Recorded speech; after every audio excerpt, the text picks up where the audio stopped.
Hey guys, I've been asked to give a little more detail about my solar system. So on this episode, we'll go a little further into the solar system when I return on the Eric McNeil Be Free Show. Black men and white men, Jews and Gentiles, Protestants and Catholics will be able to join hands and sing in the words of the old Negro spiritual. Free at last, free at last. Thank God Almighty, we are free at last. Hey guys, so welcome back to the Eric McNeil Be Free Show, where we discuss being financially independent, responsible for self, enjoying life, and empowering others free.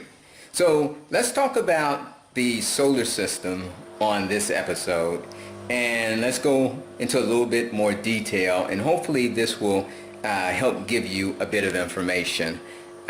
So we used a company here in Ghana to install the solar system called SPS Strategic Power Solutions out in Tema. They have a huge plant. I guess they have partnered with maybe the Chinese or something, but it's a Ghanaian-owned company, and they're actually making the solar panels out at that plant. Very, very nice building that they have out there. Extremely nice. The whole building is going up, like the wall is solar panel. So very attractive building. I was quite amazed at how much money it seems to have went into that building. But anyway, they came out and we did a contract with them to install the solar system, put it in. And since it's been here, that was some things that I felt, that could have been handled better. But all in all, I was happy, and I do most of the programming of the system now and the maintenance and everything. So, I like to be independent. So the things I don't know, I get to work to learn, and that's just me. So I haven't had to really call them back. So I'm gonna go through the things, that I felt could have been done better, that I made a mistake and things like that, to hopefully prevent you from making those same errors, because they can be very costly when you're talking about solar. All right, so right now I'm in the kitchen, and you may hear the noise back there, which is my washing machine. So you can clearly see that the solar system can handle the appliances that you have, because you hear the washing machine. It's almost about to, the cycle is about to end. But yeah, so my solar system is a 7,000 watt solar system, or 7 kilowatt solar system, however you want to say it, 7,000 watts or 7 kilowatts, okay? And I'm going to walk through, and we'll talk a little bit more about it as I walk through. All right, so you can see we're in the pantry. You see the washing machine, so it can clearly run the washing machine. Let's cut some lights on in here. Yeah, so it can clearly run the washing machine without a problem. And I have a deep freezer over here. I don't really use the deep freezer. We've used this deep freezer maybe 3 times because we just don't have enough food. Probably the only time we've used it is the times we went down to, they have this large fish market over at in the Tema area. So when we go, and we've gotten like a lot of fish and crabs and stuff, and then we stored them in the deep freezer. But other than that, I'm not using it. Now, so the solar system is essentially 3 parts. The first part are these inverters. So these are the inverters. Now, I have 2 inverters, and these 2 inverters basically are rated at 3,200 watts apiece. 3,200 watts apiece. So I'm not sure what is the largest inverter that this company sells, but one of the things that, if I had it to do over again, I would prefer one larger inverter versus the two smaller inverters, because it's more convenient. You know, this takes up more space when you have the two inverters going on. So I would have preferred the larger, one larger inverter. And hopefully you're going to be able to hear this, because the washing machine is going, and it seems to be fairly loud.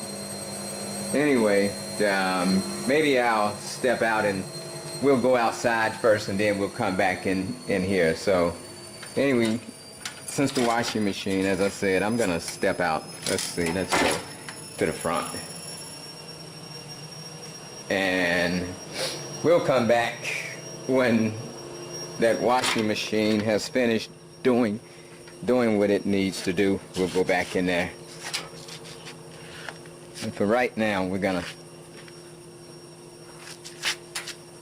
I have my vacation going on. That's why you see the tent up there. That's my vacation.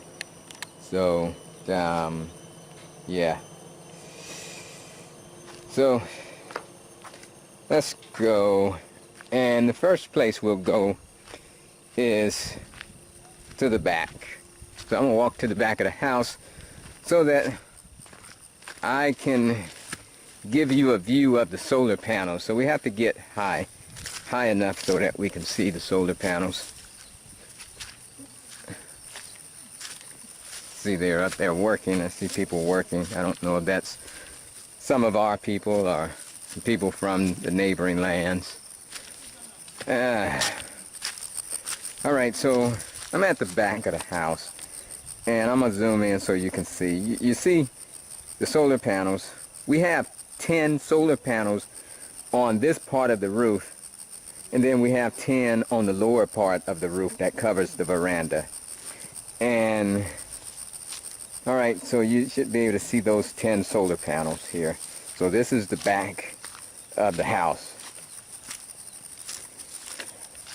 All right, so now we're going to walk up to the front of the house, and I'm going to show you the solar panels that are at the front of the house.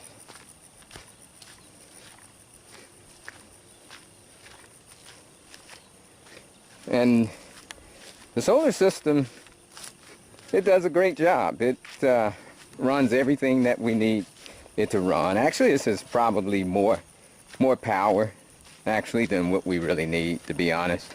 Yeah. So let's see if I can get a clear view somewhere of the panels on the front. I don't know, maybe I can stand on some of these bricks to get a better view. Okay, so that's, well, you can kind of barely see them. You can't see them that well, but you can see them a little bit. So we have 10 solar panels on the veranda roof as well. So each of those solar panels up there are 350 watts. 350 watts. So that comes out to be 7,000 watts, you know, all 20 of them. If I'm not mistaken, that should be exactly 7,000 watts. And so, and that's what we have.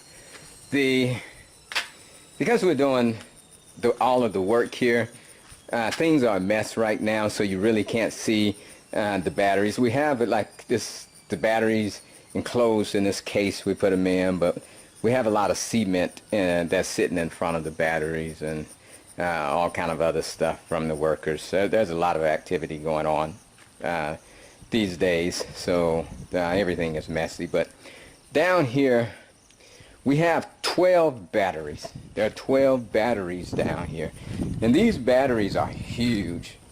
When I tell you huge, I mean they are huge, and they are heavy, and they make me tired just looking at the batteries. But these batteries are gel batteries that they call them. And yeah, you can't go into them. They're sealed. They're sealed gel batteries. So, and yeah, so these are like 12-volt batteries, 200 amp 12-volt, 200 amp hour 12-volt batteries is what we have here. And we have 12 of them to match our 7,000 watt solar system. Now, all right, so I heard that the washing machine has stopped now, so now I should be able to go back in there and we can have a conversation.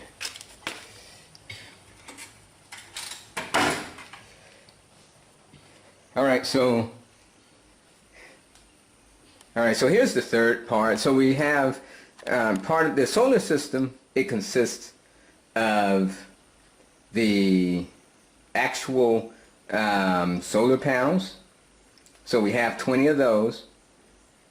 And then we have the batteries. We have 12 of those. And then we have the inverters, right? And we have 2 of these inverters. So that covers my solar system. And if you click that, it'll come on. You'll see the lights on it.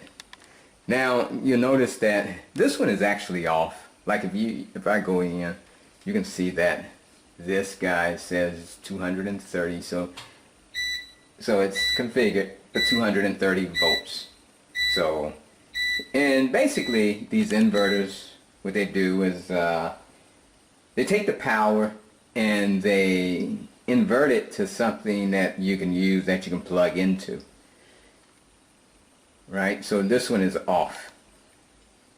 And the reason that this one is off is because I just don't have enough power demand. So even when I was using my washing machine, I don't have enough power demand for 7,000 watts.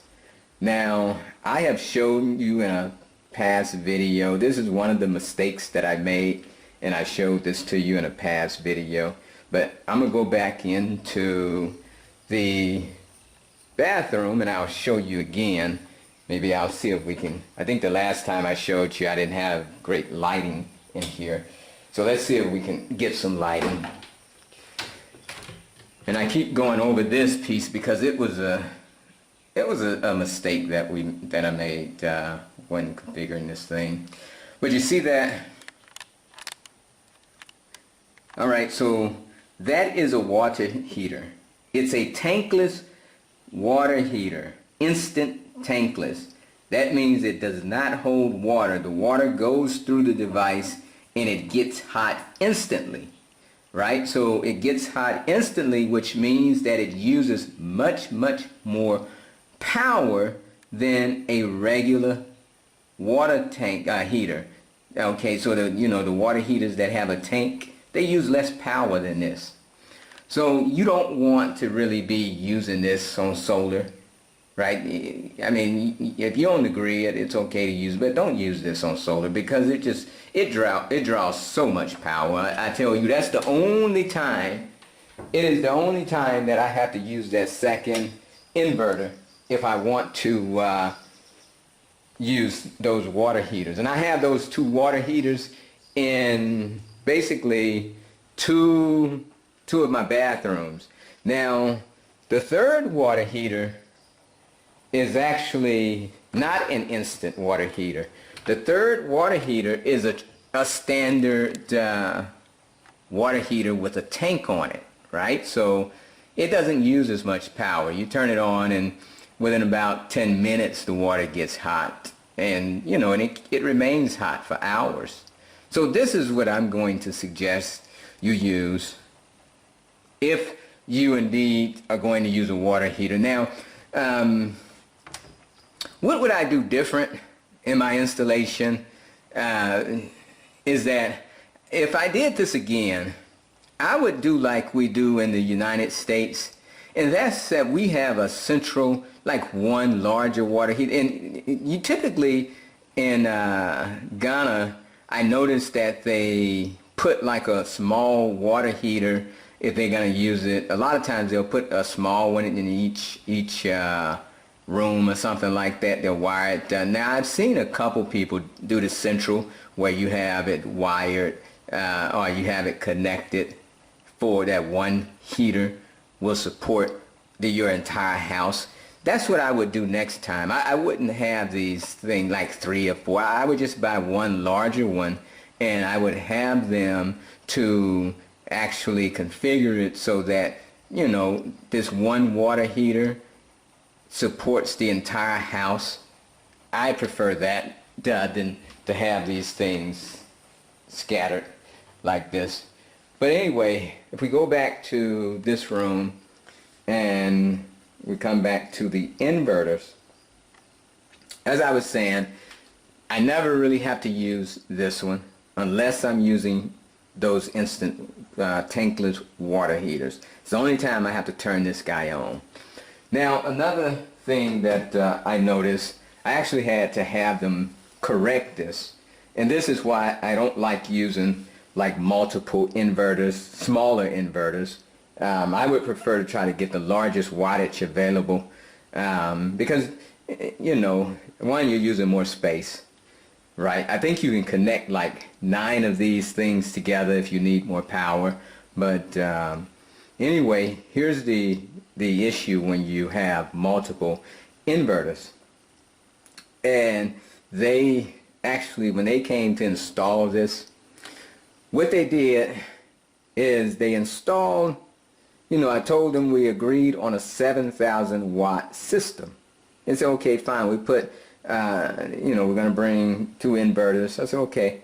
But when they installed it, what I had noticed was that I didn't have a system that was capable of handling 7,000 watt total demand.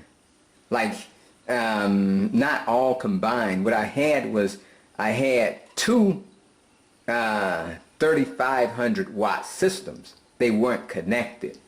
So that if I wanted to use those tankless water heaters where the power demand went over like 3,500 watts, then I couldn't do it, right? Because that other 3,500 watts was separate. So what I had was I had half of my power outlets, like you see these power outlets down here.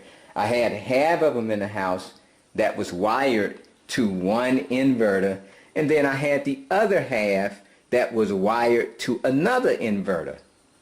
And I immediately said, no, no, no, that's not what I want. And most people probably would not have caught on to that, but I caught on to it quickly.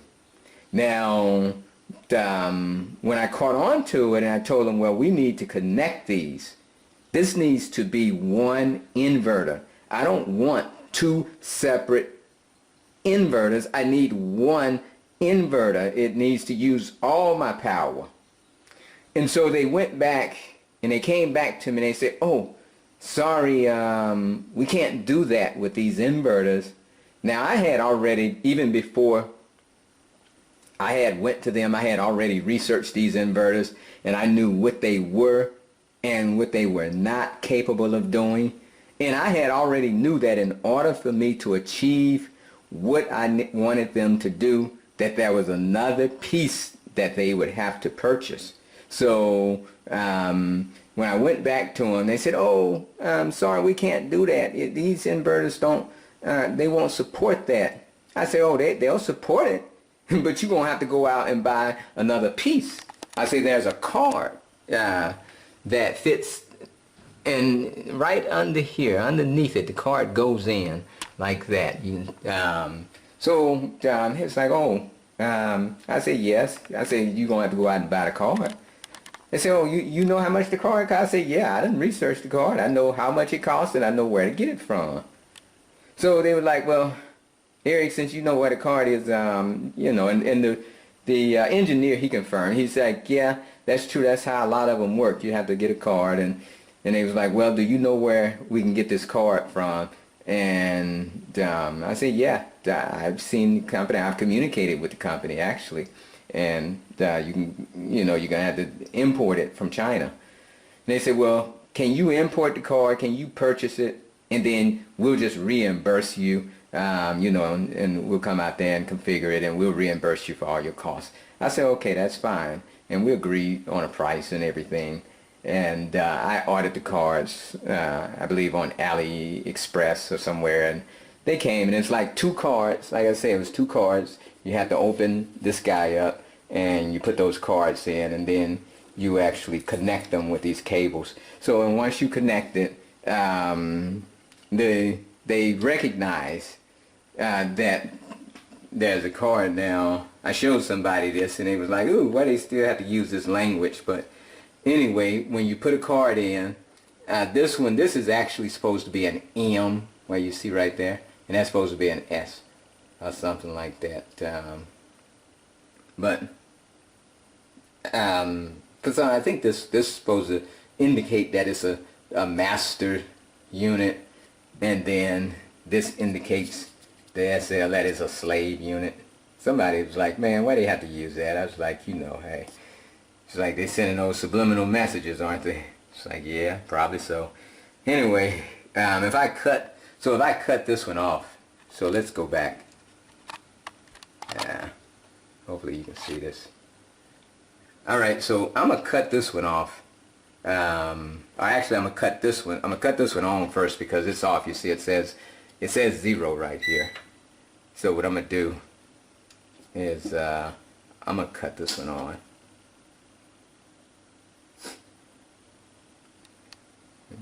Okay, so I just hit the switch, and you see it just came on.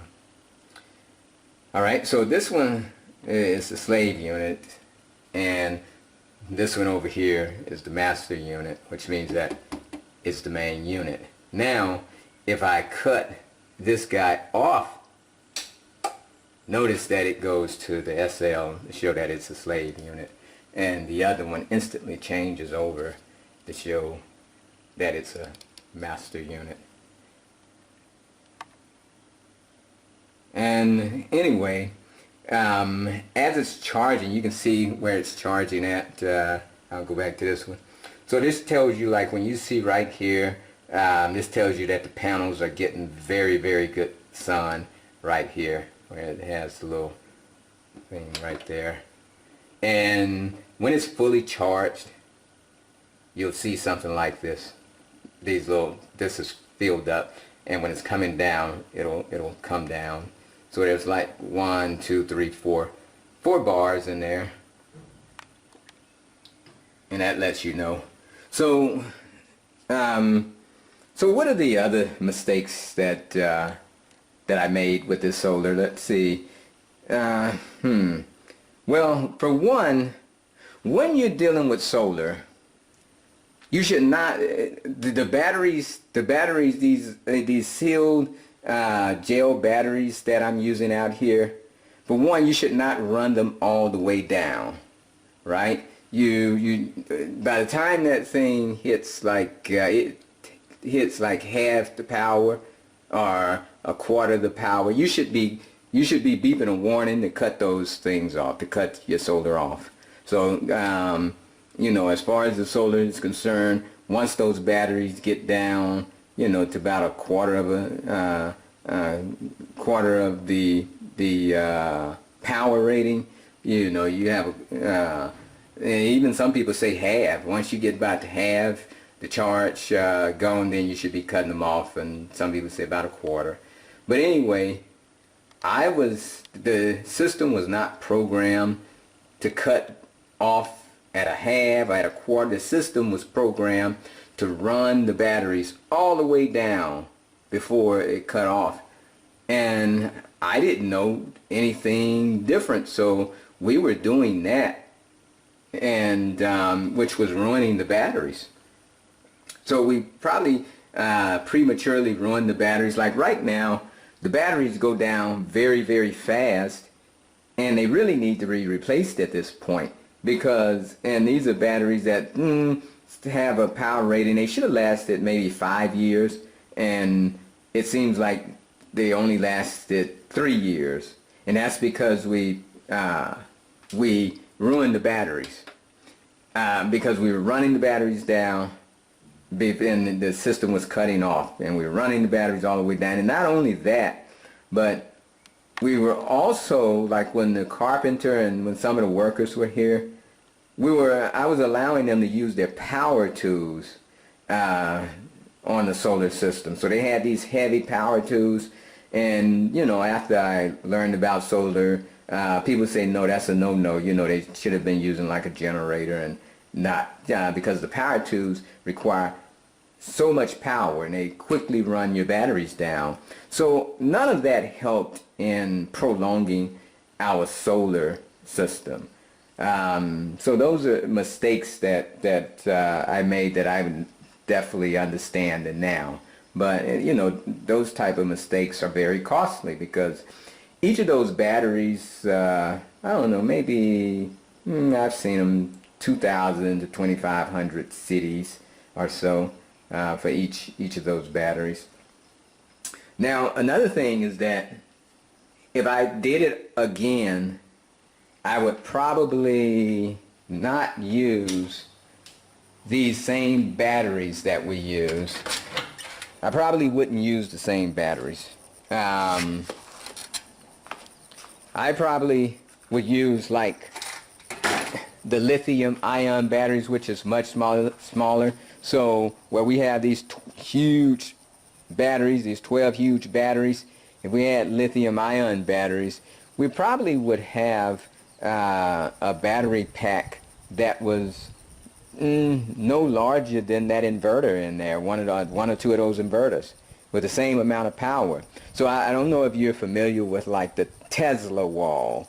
The Tesla wall uses those lithium ion batteries, and those are the batteries that come out of like your electronics, like a laptop battery. You have those batteries in these laptops, and let me turn this around, see if I could, might be a little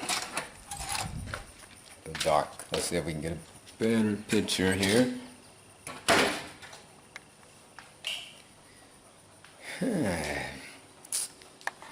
Alright, so anyway, if you're familiar with the Tesla Powerwall, they have these, they use lithium ion batteries, which are those batteries that you can find in your laptop.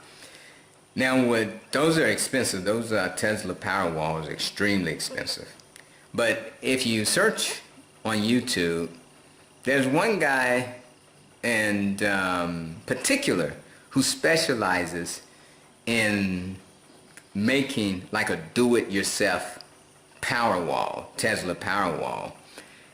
And what he was doing was he had discovered that the batteries that they were using for these Tesla Powerwalls, these lithium ion, they were actually cheap if you just buy them used, because there were so many used batteries floating around in the market that you can get them very expensively and you can create your own Tesla Powerwall. And so he started experimenting with this some years ago, and he became an expert at it. And now he actually sells a kit for you to do it yourself, or he will do it for you. But what has happened over the last few years is that because of him and people that wanted to do it themselves, they started purchasing all the these cheap used batteries on the market, right? Somebody get rid of a laptop and then the battery was just useless. It became trash. But now all of a sudden that trash became gold because people wanted these batteries for their solar systems. So they started purchasing all the used batteries in the market, and then they started running the price up. So these cheap batteries now are becoming more expensive. But he can do it for you. If you look on YouTube, I'll put a link in this description so that you can look on YouTube and research him, and if you want to have him build you one, or if you want to order some of the parts from him, then you'll be able to do that. But if I did it again, that's the direction I would go. I wouldn't use these huge batteries. And they have batteries that, like these batteries I use, and the batteries are rated to last, I think, up to maybe 7 years or so. But they have batteries that are rated to last 20 years. It just depends on how much you're willing to pay for those batteries, right? So these are some of the least expensive batteries that you can use that I have here. So it just depends on what you want. And yeah, if I did it again, I would probably use the lithium-ion batteries. Now, I haven't researched much, but they said that those batteries, it's not a problem if you run them all the way down. So I have to research that and see. But these batteries, you're not supposed to run all the way down. You ruin them prematurely, which we did, right? And they can still, I mean, I don't use much power at night, but if I tried to run something at night, like my refrigerator, of course, it goes all night, and then sometimes I'll leave my laptop on, a couple other things. But if I tried to, like, sometimes run like my fans all night or something now, like it used to be, you know, they run all night, but now you can see that the batteries don't hold a charge through the night. Now, of course, if you're running this heavy stuff during the day while the sun is out, it's really not using the batteries. So you can use as much energy as your 7,000, like I have a 7,000 watt system, so I can use, you know, all that during the day as long as the sun is shining, right? So it has no problem with me having my refrigerator on, having a deep freeze on, having the washing machine running, having the pump running outside. None of that is a problem at night. So anyway, we can do that. And also, you know, if you really want to take advantage of solar, you know, and save energy, you can use like the 48 watt power. So you use 48 watt appliances, but those apply, like, you know, I can get a 48 watt pump, I can get 48 watt appliances, washing machine, so that it uses the power much more efficiently than my regular 120 or 220 volt appliances. Now, those solar appliances that use 48 watts are much more expensive. So we don't have any 48 watt appliances that we're using. I'm just using the regular plug it in 220 volt appliances, because those solar appliances are very expensive, but they're much more energy efficient. So you could get away, if you use those appliances, by using much less solar. So my solar system could be like half if I had those appliances. Let's see, and that's about it. I mean, solar it's not a mystery anymore. You can find anything you need online, but you know, once you get it installed, like I say, really I could have installed half of what, you know, I could install the 3,500 watt system and really been just fine. That, you know, I'm seeing now. But sometimes I do have large power requirements, but not most of the time. So you know, so all in all, I think, you know, this 7,000 watt, maybe in about a 12,000 US dollars is about what it's going to cost you to do 7,000 watts. Okay, so at any rate, I hope this has been helpful. And also, yeah, about the blender, we can run, you know, appliances like blenders with no problem as well. So we run everything, even dehydrator. I have a dehydrator. I don't use microwave. I use a dehydrator that you see behind me. It runs it just fine. But you know, you have to know when to cut the thing off. You know, if the sun is starting to go down, you don't want to start draining your battery, so you cut the thing off, and you know, you let it finish dehydrating the next day. So you have to have a little intelligence about how you, and when you do things. You know, in the morning I get up, wash a load of clothes, wash 2 or 3 loads of clothes, but you don't start washing after like 4 p.m. when you know it's going to catch you when the sun is going down, because you don't want to drain your batteries. So, as long as you just have that type of intelligence, and do things intelligently. Okay. So yeah, the solar system works. It works well. Another thing we have is we have video cameras around the house. We have security cameras, and it works via the solar system. And I even have like a large computer server that I was running in my business, my previous business, and I was surprised that the solar system is able to carry it as well. Now it uses a lot of power, so I don't make it a habit of using that, but I wanted enough power. I said, hey, I might want to come in here and mine Bitcoin or some cryptocurrency, so I need a lot of power. So anyway, I haven't done it. I haven't mined any cryptocurrency with the solar, but some people do that. They're setting up like mining, rigs, and they're running it based on the solar. So that's another thing that people are doing with solar now. So yeah, but everything, it works as anticipated. If I did it again, I would definitely, I can use the same company. I have no problem with using the company. I just know now what I know, I understand how to direct them and tell them what I need. Because if you don't know that, and they just put something in here, you're at their mercy. So it's good to kind of at least know what it is you want. And now I do know what I want. I can direct them, and once they're finished, I know how to program, the system and keep it maintained so that it can give me the longest possible lifetime. All right, so hopefully that will... Now also, let me say this before I finish. If you are in a place like those inverters that I have, they will allow you to connect to the grid. I want you to understand this. I want you to understand this.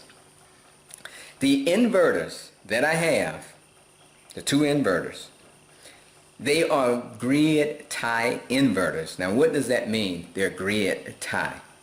That means that I can connect those two inverters back up to the grid, the power grid, and I can send power back onto the grid.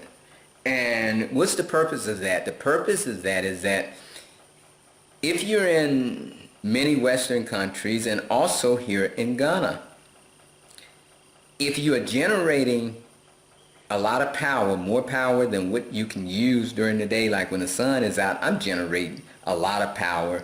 It's going to waste because I'm not using it. So if you're tied into the grid, then you can send that electricity, that power back to the grid, and they will pay you. You see that? They will pay you for that. And some people make a living like this. They get a solar system, and they get grid tie solar systems. They send the power back to the electric company, and they get paid. Maybe it takes 3 years to break even before you start making a profit, 3 or 4 years, but you're getting paid, and you have a guaranteed client, and they're paying you more money than what it's costing you to produce typically that solar. You see that? You see that? So that's an idea, but you have to be, I'm completely off grid out here. There's no power, so I can't connect those to any grid because the grid doesn't come this far. But if I was close to the grid where I can connect those back up into the grid, they'll give me a credit. They'll pay me because I'm putting power back into their grid, because I'm not using, like, all during the day. That solar system is not using the power, I mean, I'm producing power and I'm not using it, so it's just going to waste. So if I had the grid available, I could get paid for that. You see that? So anyway, that's just a clue on how to make money in the solar game, right? Because that's what people are doing. And I can't remember the woman's name, but there's a woman, female entrepreneur here in Ghana. She's building the largest solar plant on the continent. Perhaps, I don't know if it's the largest. Maybe, it's within the top 2 or 3. But she has an energy company. So, you build a solar plant and you basically putting money back into you're actually putting power back into the grid. The power company is paying you a set amount per watt that you put back into the grid, and then you can sell power for to customers, and they're paying a little bit less, and then that the power company is paying you more. You can make money like that. So I hope you understand that. It may seem confusing, but it's not. Okay.